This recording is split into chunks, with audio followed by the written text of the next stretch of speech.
Question, anybody in the back over here? All right, we'll go with you. My question is for Brooke, Theiss. Being that you were a fan of horror before getting the role of Debbie, what was it like when you were cast alongside Heather in Just the Ten of Us? So we got cast, and she had already done 3, and then Joanne Willette is the girl on the bus in 2. So they were already cast before we started. Is that what you're asking? Yeah. So what was it like to then go? Well, I just remember we had our hiatus, which was like our break, and I just auditioned for it, hoping to get a job. But I did call Heather and go, Heather, I'm auditioning for Nightmare on Elm Street. I got it. And then we were like, Jamie, it's your turn. I know, too bad Jamie didn't get that. I know, right? That would be insane. It was just all a quinky dink, yeah. But there's some really fun ties to Nightmare for so many things for me, but obviously it's for the girls on Just the Ten of Us, as well as Matt Shackman, who's a huge horror fan. So they wrote a lot of horror stuff for him into his character, who's always like blood and guts laying on the stairs, and we just step over him. And So what was the name? So I was most impressed about Brooke's career because she played the Mattel doll. Oh yeah, Hasbro. The Hasbro, what was her name? Missy? No, Chrissy? You're close, Maxie. Maxie. Maxie doll. So when I first met Brooke, she was on all these gigs playing Maxie for Hasbro.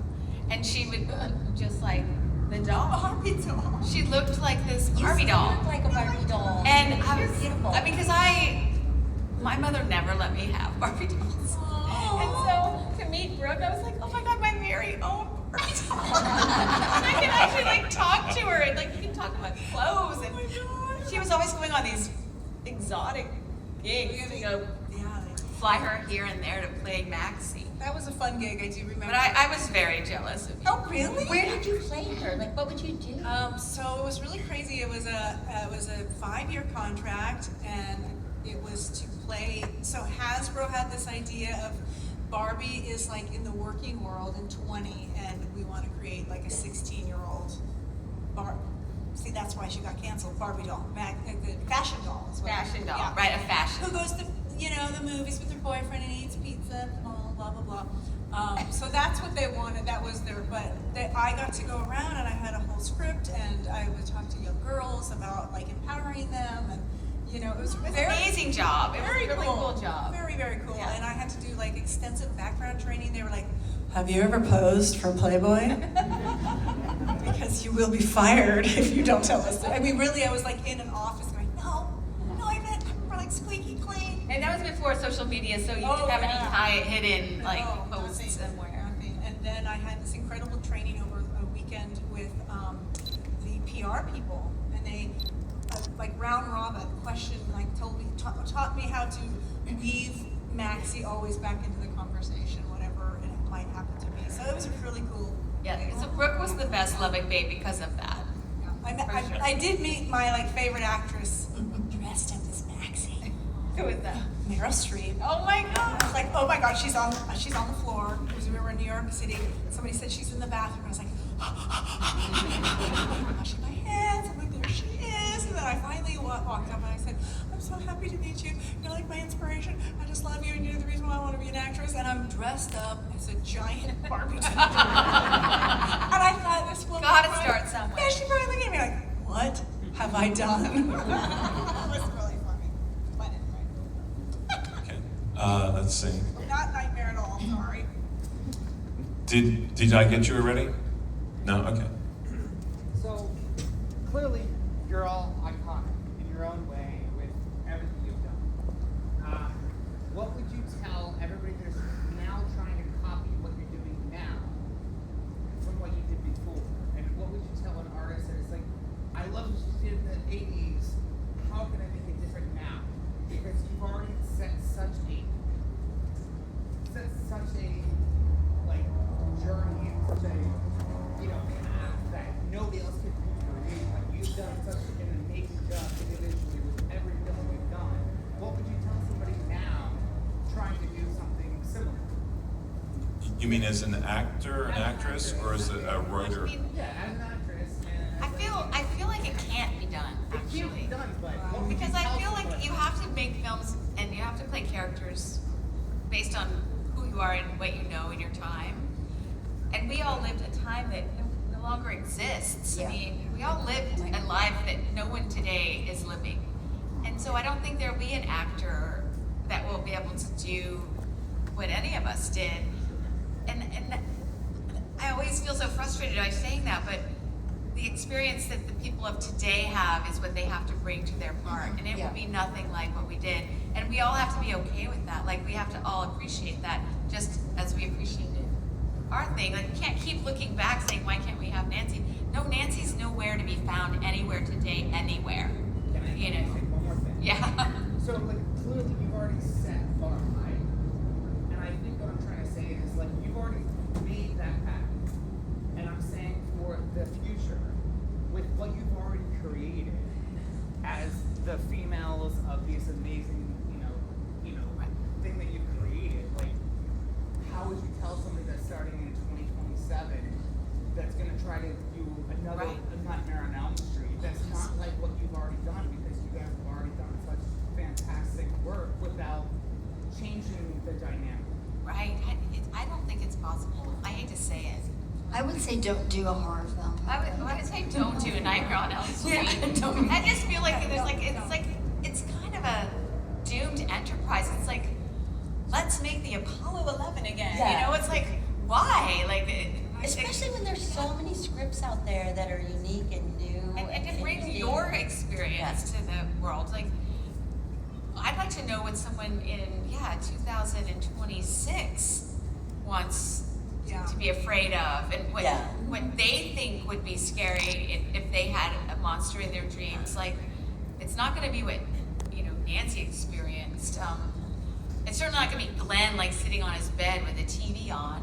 That's it's going to be so different, and people aren't willing to explore what you guys are doing right now because everyone thinks going into the past and buying the past IP and doing all that is like that's where it's at. But looking backwards is never the answer. I just never feel like it's going to produce anything exciting. It's just going to be, you guys are going to hate it. That's all I can think about. Are you asking like what would you say to a For the next generation, not what you already done. 'Cause right? You've already Like how to mastered that. how to How be. would you Oh, like how do you? Oh, you just be how would yourself. How would you go above what you've Yeah. already mastered? Right. Like, Any you've already honest done so performance, I much. think. I'm saying Yeah. How would you go above that? Like.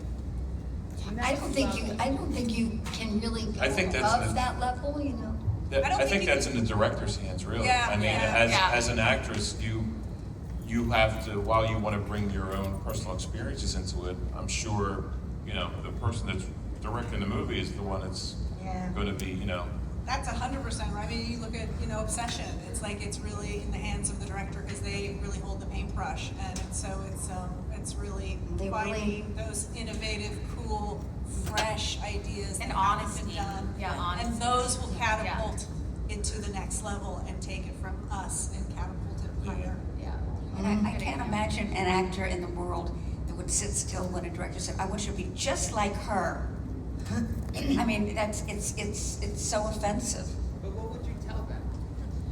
If I'm they sorry? don't want to be like you, they want to be them. But what would you tell them? What would you tell them, Brooke? As an actor? As an actress, I can't do that. You hired me for my performance in your casting office. They're reaching I can't be her.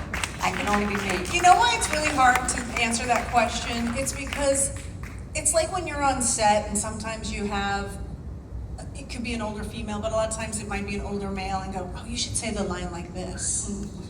And I go, well, that's a great idea if I was a, 35-year-old man, but I'm not. So it's hard to answer that question. So, because I would never look at a 22-year-old and say, this is what you should do, because I'm 56, and so I can't, I could give her some advice, but I can't answer your question because I don't think it exists. Does that make sense? yeah. I mean, I would add one more thing is that one of the things I see the most that makes me think, okay, we have to work really hard to find actors who are willing to actually have no ego.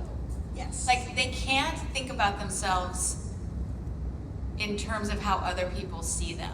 Like, you have to think that what you have, what you're bringing to the table, is all there is. You can't care what this person is thinking about you or that person is thinking about you. You have to have enough confidence that what you're bringing to the set or to the table is all you have. There's no filter that's going to make you look better. There's no like magic acting school that's going to make you act better. And you have to have so much confidence that that's enough. And if they say, oh, it's not enough, then you just have to walk away. Like, I only can be who I am. And I can try to get, develop this, I can learn to speak French, I can try to like be a better tennis player, whatever, but there's parts of acting that you just have to like dig deep and bring you to the set that day. And giving kids that confidence, I think, is the biggest challenge, because I think a lot of people today look for other people for their validation, look to other people to say that they look pretty, look to other people to say they're smart. But they just have to know that they're who they are. They've been grown from a baby, and that's what's attractive, is that thing that has been developed, Yeah, and also that, that's what acting is when you are reading the character, if it's Betty, I mean, it's not. It's Tuesday, or Brooke, or Heather. And what you said, Heather, it's so important to do that and just be who you are, and just be focused. And, if it says you cry here, well, you might not cry there, and it's about you, you bringing that character as you, not like, oh, I'm going to play that. Now, how would I play that? You know what I mean? Yeah. It's just you do. I think we've got a living example of that here. She replaced Arquette, right? Were you ever approached to try to be like her? Patricia? Well, in the beginning, a little bit, but then no. Yeah. No, not at all. I couldn't do that. It wasn't my way of doing it.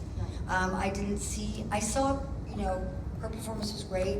She looked like a victim to me.